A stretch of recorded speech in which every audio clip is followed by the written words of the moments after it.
everyone. This is the Ed Franklin No Limits podcast. My name is Ed Franklin. Thank you for joining me today. It's been a while since I've done a podcast. Actually, I think I've only done one this year after doing over 100 in the last couple of years.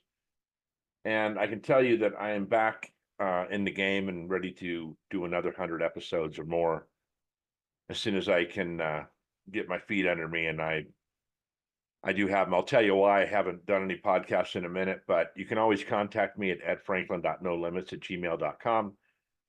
If you have somebody or you're somebody that has a really interesting story, I'd love to hear it. Love to get you on the podcast and just talk about, getting over limitations, telling our story, self-esteem, excuses. These are the four kind of pillars of the podcast. And one of the reasons I called it No Limits is we really don't have to stick to those four things either. We can kind of do whatever we want. It's my podcast. We'll do whatever we want. And that's the great thing about podcasts, right? We can do whatever we want. We can use bad language, not that we need to or will, but you can. So anyway, thank you again for listening. If you're a new listener, those are our four pillars. Like I said, getting over limitations, telling your story, excuses, and self-esteem. So we know that the self-esteem is probably the lowest it's been in the history of America, especially over the last 10 years and primarily over the last 5 years after COVID started. And when COVID started, as most of you know, I lost my job almost right away because my job was to get people in a room and talk to each other and network. And obviously we couldn't do that because we weren't allowed. So it's been kind of a struggle over the last 4 years. And one of the things I did, probably the smartest thing I did during that 4 years when COVID started, was kind of find myself, right? And more so, not finding myself, but finding what my passion is about and what I really want to do when I grow up. And I've always wanted to do public speaking. And I would have people tell me, listen, you're a great motivator. You get us all pumped up when you talk to us and things like that. And that's all great. I'm glad for that. The problem with motivation is an emotion and it generally doesn't stick with us unless you're just one of those driven people like I think I am. Like I'm up 3:45 every morning going to the gym, meet the guy at 5 o'clock when he opens the doors. I say motivated. I just have that discipline to do that. I decided that about 10 months ago and I'm continuing to do that. I was at the gym this morning at 5 o'clock. So motivation's great. Inspiration's great. But what I kind of really found that I really wanted people to do is think about what's holding them back. What's that, what is limiting them and what they want to do in their dreams and things like that. And what I find a lot when I talk to people, I tend to get people to open up to me and tell me their stories. And they're generally not great stories. They're generally something that's weighing on them very heavy. Maybe they have a family member they're taking care of, or maybe they've had a death in the family that was very, impactful to them. And they have teenagers and maybe the kids are having problems. And I've told this story before. I met this CEO of a company when I was selling promotional items and we were on a webinar and this guy was super sharp. I was really impressed with how smart this guy was and how he could articulate all of his products. And he just had a really good grasp of his job and what his goals were and things like that. A couple of weeks later, we saw him at a function out in Palm Springs. It was like a trade show. And I was telling him about the podcast. We were out, having a drink at before we went to dinner. And his demeanor kind of changed a little bit. And he says, man, I wish I could get my kids to listen to your podcast and he starts telling me about his kids, the way they're behaving. But the biggest problem, it wasn't the way they were behaving, is that his wife was not on the same page of how to discipline those kids. Maybe she was letting them do a little bit more than he wanted them to do, or whatever the case was. There was definitely a conflict. And he got really choked up talking about this. This is something that was weighing very heavy on his mind. And I thought, here's a guy that is so buttoned up when it comes to his business, but his personal life is just kind of a train wreck in that situation. And I don't know if that's improved or not. I haven't spoken to him in a couple of years. I had reached out to him a few times, but he never got back to me. I don't know if he was embarrassed or what the situation was. So my point to that is, as I talk to people, and I find out about what they're dealing with in their life, I think a lot of times it's holding them back from being the best nurturer or the best parent or the best sibling or the best daughter or son. You know, a lot of us at our age are taking care of parents. I've unfortunately lost both my parents a long time ago. So I don't have that to deal with, but I do have grandkids I'm raising, and I do am dealing with stuff on a regular basis with many different things. And then that's not what I'm not here to tell you about what I've been through, because all trauma is subjective, right? If you know, your grandmother, if you were very close to your grandmother or something, and God forbid she passes away, it can affect you a lot more than maybe when my grandmother passed away, because we weren't very close. So I never want to compare that, and I never want to do, it's not a contest. Now, I may tell you, I'm going to tell you about some things that have happened, but it's not, the only reason is kind of a, you know, demonstrative. I just wanted to just demonstrate something to you. So 2024 has been an interesting year. It started off with a bang. I was contacted in December, from a person that I was acquaintance with. We weren't really good friends, but I knew him for a few years, him and his wife, and they had a business in Poway, and they called me and kind of wanted me to come to work for them and help them with some things that they were trying to accomplish. So we sat down several times and talked about, you know, revenue and culture change and, you know, organization, and what his goals were and what my goals were. And I thought we had those expectations very clear, but as I started working for him, I found out he had a little bit different personality than I thought. In that social setting, very bubbly, very, you know, joyful person. In that work setting, very much a micromanager, berating people on a regular basis, myself included. And I didn't handle it like I would have 10 years ago. I was much more calm, much more, you know, trying to keep peace, trying to demonstrate to the people that were working for me at the time how to handle these situations and handle him, so we can continue to do our job without him affecting that emotional piece of our work. So this went on for a few months, and finally he went on vacation for a while, and there were some changes being made, and he came back from vacation and says, look, you know, I just talked to my accountant, things aren't going good. Told me some things that were going on that I won't share here, but says I'm going to have to, you know, we got to cut some fat, right? I just insulted myself, I think. So he was going to give me a month to find something new, because the economy is not awesome right now. And although there seems to be a lot of jobs out there, I don't have a college degree. I don't have a lot of things that they're looking for, and I'm not 25 years old anymore either. And so the month went down to about 3 days, and they let me go. So they couldn't afford me to pay me anymore. So I was down the road. So obviously looking for work right now. And right, so that was devastating to me, because I had a really good job before I went to work for him, and I bought into what he, you know, what he promised. And of course, none of it came to fruition. So no big deal. I mean, I'm moving on. I don't quit. I'm not one of those people that just roll over and die. So I'm moving on and doing what I have to do. One of the things I've always wanted to do is public speaking. And I've done some in the past, and I kind of have my stroke now as far as what I really want to talk about. And it is that emotional baggage that we're carrying around, trying to get over this trauma. Because since I am one of those people that people come up to and want to tell me their story, I find that just about everybody I meet has something, either some trauma that has happened or some trauma that is happening. And the bad news is there's going to be more trauma in your life. It's just the way it is. People get older, things happen, and you have to be, I wouldn't say prepared for it, but you have to understand that when it does happen, if it does happen, you're going to have to try to compartmentalize that trauma. And what I mean by that is you're going to have to take some time out of your day, week, month, whatever it is, however you have to deal with it. Like I said, it's all subjective. Kind of depends on how you're dealing with it at the time. And you have to be able to deal with that on separate terms versus when you're taking care of people. So y'all know I have 8 kids. We're having our 20th grandchild this year. And just by pure numbers, the odds are that something's going to happen in our life that we don't want to happen, right? It's just the odds, I guess.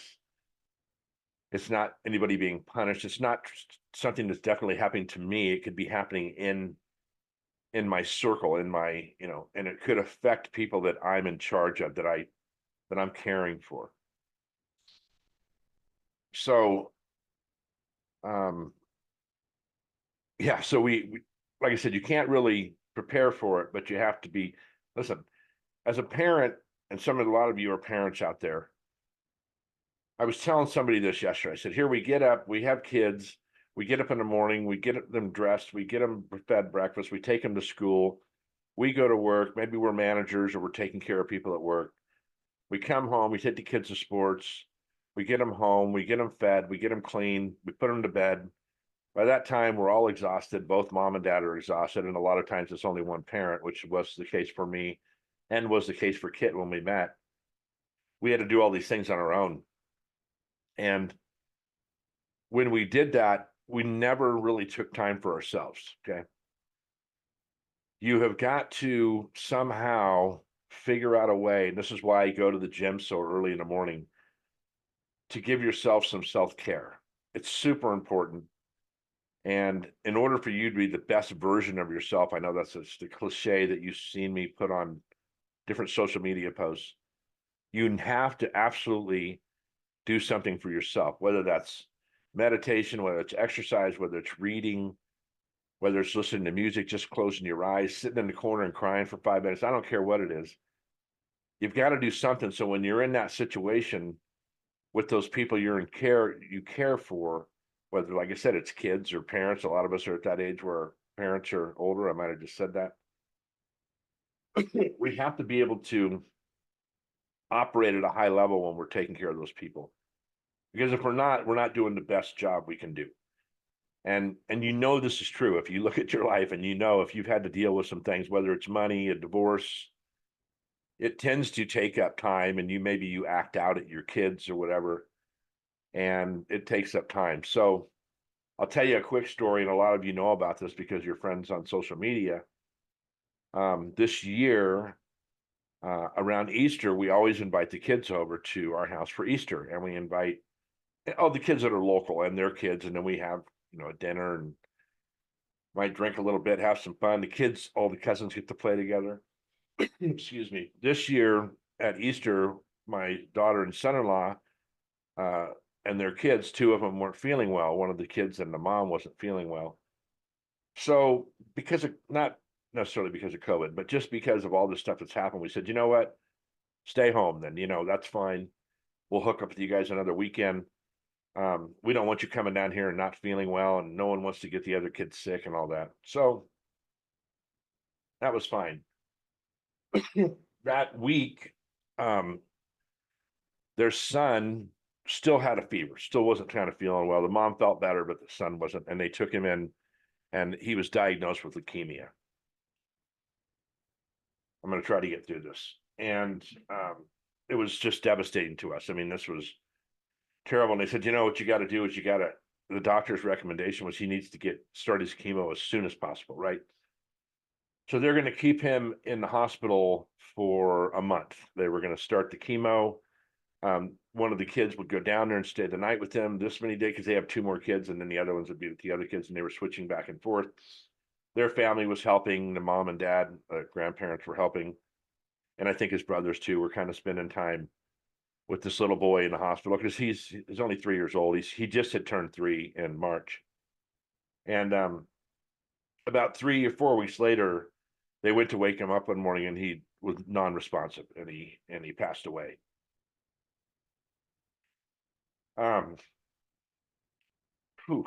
Obviously, this was so devastating to our family, to everybody.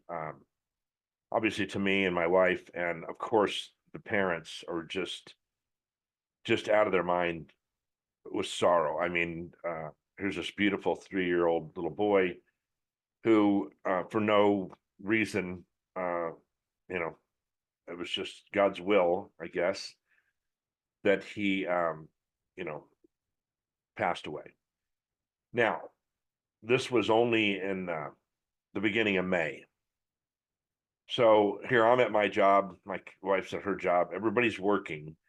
The kids are taking time off of work because they have 2 kids to take care of, and they have to make some sense of this whole thing, and they're doing exceptionally well under the circumstances. And we're on and off with this, right? And I don't tell you that to feel sorry for me or the kids or anybody. I tell you that because these are these things that happen, not way unexpected. Never knew this could even happen. We never even fathomed it. And I can assure you, I'm not doing this to exploit that problem. I'm doing it to show you an example of how quick things can turn around. In 2019, we had another tragedy, and 5 months later, another one in another family that's very close to us and that we're related to. And this was a little older person, but middle-aged, very middle-aged, young middle-aged. So over the last 5 years, we've had some of these things happen to us, and we've had to do everything we can to hold things together. Now, at the same time, I have a grandson here that's 16, just turned 17, just started his first job. He's doing all these things, and I want him to have the best experience in his life with, that he's doing. But by the same token, I have to deal with these things, and he has to deal with them too. So it's not something that happened to us. It's something that happened in our family that we're all dealing with because we're pretty close family, right? We talk to these kids on a regular basis and see them, and we saw them this weekend, and they're doing amazingly well under the circumstances. And it's a long road. There's still a lot to go through, but and then I lose my job on the 21st of June. So now I have to deal with that. And again, this isn't poor me. It's just, these are the things we have to do. So maybe you take that hour that you're spending with yourself, or that time you're reading, or that time you're meditating, and you have to deal with these things. Okay. You can't just give up. That wouldn't serve anybody that's under your care. And I know many of you that listen to this podcast are maybe younger than me, but you probably have grandkids, and you can't even imagine how bad this feels. But then again, you also have to deal with it.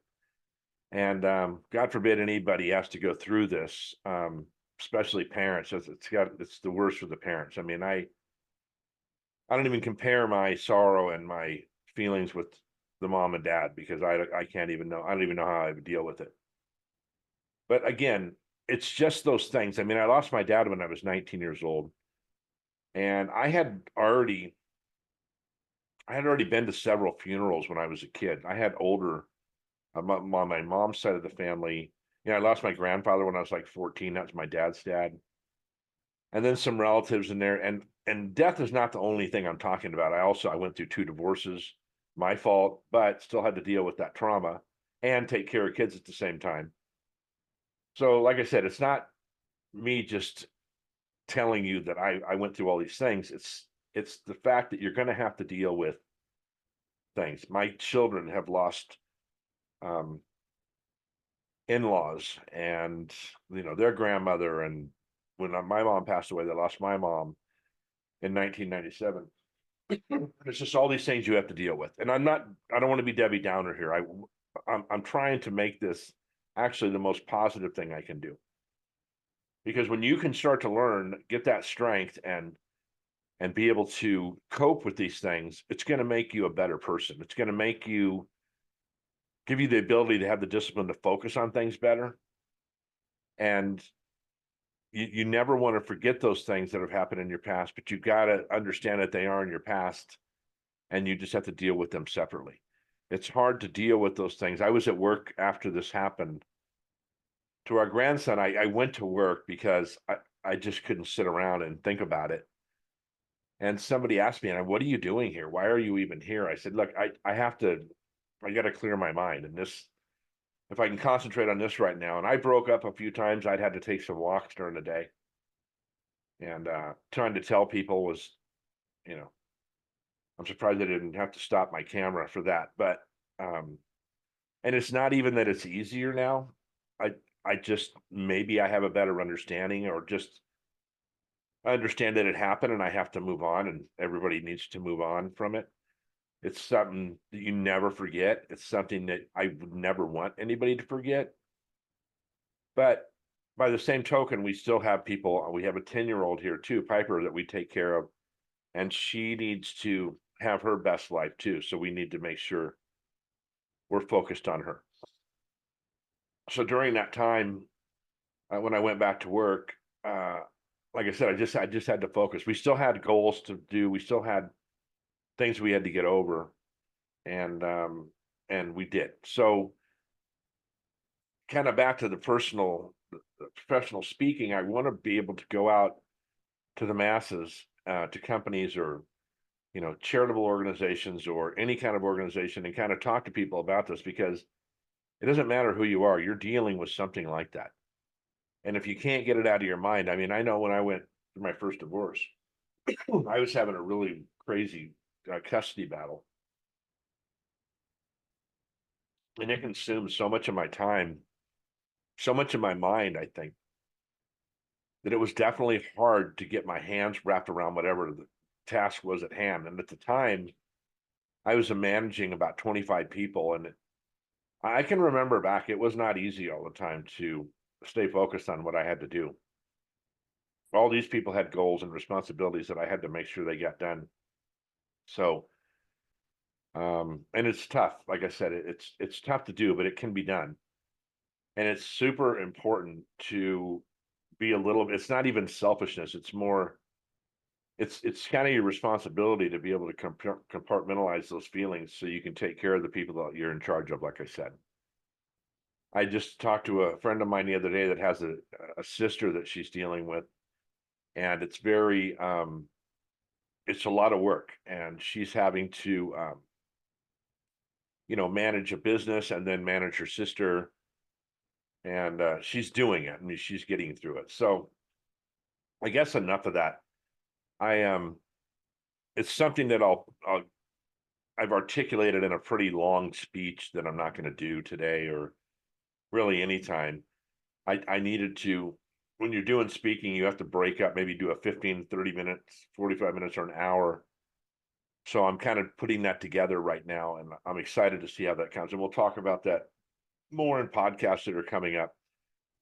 But anyway, so I was thinking about, every time I get on my high horse here, or my pedestal, I start to talk about, getting over these limitations and what you have to do to be the best version of yourself. And there's a couple things I want to talk about. I think at some level, if you have some dream out there that you really want to accomplish, you almost have to make it in your mind where there's just no other option. If this is really what you want to do, you're gonna have to burn the fucking boats so you can take the island, right? You're gonna have to just have no other option. And I have that mentality partly, but I still need income right now.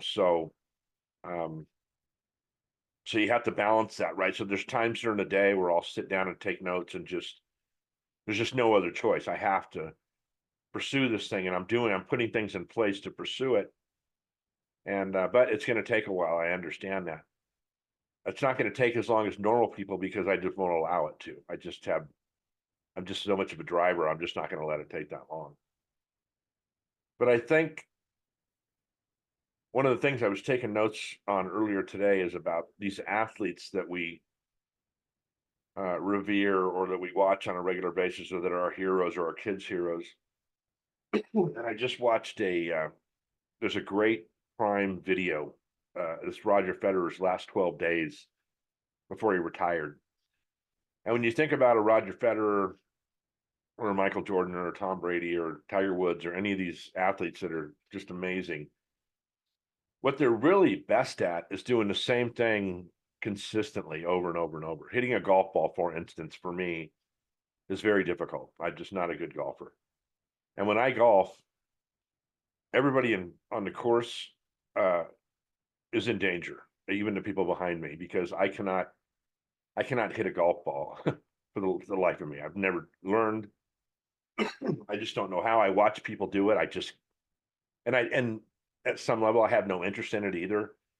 Golfing for me has always been a social thing, so it's a networking thing for me, so I can get by. But like I said, if you were in my foursome, you'd probably be better off wearing a helmet. But if you watch Tiger Woods or Tom Brady or any of these guys, they're very consistent in how they do things. A bowler is very consistent. A guy that hits a baseball, Tony Gwynn was one of those people that just got really good at doing the same thing over and over. In order for you to accomplish your goals and your dreams, you're going to have to get good. Excuse me, something in my throat. You're going to have to get good at doing the same thing over and over. I don't care if it's in sales, if it's speaking, if it's, accounting, anything. You have to become proficient at being really boring. And obviously that consistency will bring you, to be the best at what you're doing. I know that a lot of you guys have dreams out there, that you have this vision of, of what your life could look like if you did these things. And if you asked yourself, what if, and this is a physiological fact, if you ask yourself, what if enough times, your mind will answer you. What would it be like to make that extra money? What would it be like to have that different job, or more job with, a job with more freedom? Or that relationship, what would it be like to have a better relationship? I just hit my glasses right on that microphone. Yeah. I think if you're not talking to yourself like that, if you're not looking in the mirror in the morning and saying, I'm going to go kill it today, you need to start doing that. And look, you could tell me, I'm just happy where I'm at. And that's fine. If you were at that space, that you're further along than 90% of the entire world. If you can say to yourself, listen, I'm just perfect where I'm at right now. I don't want anything to get better. I don't want anything to get worse. My kids are perfect. My life is perfect. Man, probably better than 99% of the world. Because you'll see these actors and things that take their lives. God, I hate that when I hear that, because a guy like, Robin Williams, that was just amazing talent, it just could not cope anymore. A lot of people are in that situation that cannot cope. And I got news for you. You know some people, and you may not know that they're having a hard time coping, but they might be. So this is why I'm always saying how important it is to be kind to people. It doesn't matter where you're at. I had an issue at a big store recently. I won't say the store. A very rude person at the store, and I went online and I did not mention the store or anything like that. What I did say, though, is that I know that the managers would like to know about this person. I know the person's a bad person. She might have been having a bad day. She might have just said something off the cuff that I took the wrong way. I don't know. Maybe I was having a bad day. I don't know. And so I called the manager and I told him, what happened. And it was somewhere I'd never had a bad experience. This is the second bad experience I've had in 25 years at this place. And I called the manager on both, because I know as a manager, I would want to know. And I could probably tell you that, oh yeah, she's awesome, but maybe she was having a bad day. And I didn't want her to get in trouble or anything like that. But I wanted to, I just wanted to reach out to the manager and see it. Maybe, like I said, maybe she's having some problems that nobody knows about, and she was just, having a bad day. Like I said, this is why it's so important to be nice to people. I saw this video once where this person walked into a Starbucks, and there was maybe 15 or 20 people in the Starbucks, and it's a setup thing. And he sits down at this table, and there's some sunglasses, and he puts the sunglasses on, and everybody he looks at it tells a little story about that person. He looks at this woman, and then read a little caption underneath, says this woman was just abused last night, and she's coming out to get her husband coffee because she wants the situation to be better. Or this person just lost his job, or this person's got to file bankruptcy, or this person was abused as a child. Whatever. We don't know when we're looking at people. And I know that the most beneficial thing I can do for speaking, I mean, I could go out and motivate people, and they could leave the room all juiced up and happy, and go outside and someone hit their car and didn't leave a note, and the motivation would just be out the window. But if I could just get people to look at themselves and try to heal themselves a little bit. And it's funny, I listened to Jordan Peterson is a clinical psychologist. You probably know who he is. He's always on TikTok and these places. And I understand that, and I think everybody should have some kind of mental health help, right? Maybe a psychologist or something. The only problem with it is there's no blanket fix for how you're feeling. If you've lost somebody, there's no way you deal with it and the way I deal with it is going to be, polar opposites. We just deal with things differently. So I think you need to kind of sit down, and maybe it's a book, maybe it's just kind of getting a yellow pad of paper and drawing a line down the middle of it and putting pros and cons and how you're feeling and this and that. And I think it's good to talk to people about it. I think it's good to just meditate on it, just think on it, and just kind of try to heal yourself. Listen, I want you all to be that best person you can be, and I know you want to be that person too. I can guarantee you, many of you are dealing with something, could be a health issue, like I said, relationships, could be a number of things. You need to address it. You need to take some time for yourself, and maybe you need to get up an hour early. I don't know. This me getting up at 3:45, I tell people that and they're just like, well, you're a whack job. I mean, why would you do that? Well, for me, that's what works for me. That's my time alone. Even though there's other people in the gym, I'm not talking to them. I'm not discussing anything with them. I'm concentrating on what I'm doing. I'm concentrating on those traumas. I'm trying to figure out what my next step is going to be, where that next job is going to come from, how I'm going to get in front of people to speak with, and then on top of that, how am I going to monetize it? I might start a blog, I might write a book, I might do all these other things, but the priority right now is find work and then get this speaking thing off the ground. And I know when I tell people that, they're like, they shake their head, they're like, oh yeah, you'd be good at this. They don't believe I can do it. Most people, probably 99.9% of the people don't even believe I can do it. But I believe I can do it. And I see other people do it. And in my mind, I'm better at this than they are. So I will figure it out somehow. But like I said, I want to start these podcasts up again, and they're not always going to be about this. They're not always going to be a downer. I don't want to, that's not my intention at all. My intention is to give you some information, maybe some wisdom that I've learned over my life. Maybe you can learn through my experiences. I can learn through yours. If you want to contact me, again, it's edfranklin.nolimits@gmail.com. If you have a topic idea, you can hit me up on social media, on Facebook. I actually put a question out to what I should talk about, and I got some response on Facebook, and I'm probably going to take those people's advice. What you will not hear from me is politics. I spoke with somebody at length the other day about our school board here in Poway, and if you're a Poway resident, they just had to fire their superintendent. Again, this is the second superintendent they've had to fire in like 10 years. They're a train wreck. They've gotten too political. And like I said, I won't talk about it. Any details about it. That's as much as I'll say about it. Poway's changed a lot. I don't live in Poway anymore, but I still frequent the area, and it's different than when I grew up. Is it better? I don't know. It doesn't look better to me, but if you live there and you're happy with it, your politicians did whatever, they built whatever, they did whatever in Poway. So that's up to you. So again, we will not be discussing politics on my show. I've done that on other shows, on John Riley's show. And again, I'm just not good at it either because I don't really like politicians. So as far as I'm concerned, if you get into that business, you take all the shit with you that it comes with. So why would you do that in the first place? I have no idea. But anyway, the podcasts are going to be more uplifting, more exciting. And now that I'm getting ramped up again. You're going to see me a lot more on social media with the podcast stuff or my brand and things like that. And I hope you keep listening. And I hope if there's any value to anything I've said today, that you share this podcast with somebody else. It could help somebody if they know that if they know that other people are going through things, maybe they can learn from that and they can get through it too.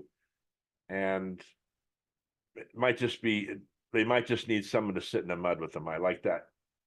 I like that analogy. That's a Simon Sinek saying that maybe they just need someone to listen, and you could be that person that changes their life just by listening. So I'm always willing to do that as well. So if you want to contact me, reach out to me, tell me your story, it's fine. I'm I'll get back to everybody I can. And like I said, maybe we can just get to all this life together. It isn't easy, man. And the longer you live, the more shit that happens around you. And it's like I said, it's not happening to you, it's just around you a lot of times.